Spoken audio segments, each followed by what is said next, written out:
Hi! In front of me is OPPO A15s, and today I would like to show you how you can connect it through Bluetooth. First of all, go into Settings and choose Bluetooth.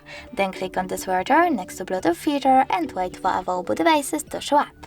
When they do, tap on the one that you wish to connect to, wait for the pop-up and select Pair. After that, you need to wait for the chosen device to accept your connection request. And as you can see, my devices were successfully connected. You can always disconnect them though by tapping on this little icon next to the device and choosing Unpair.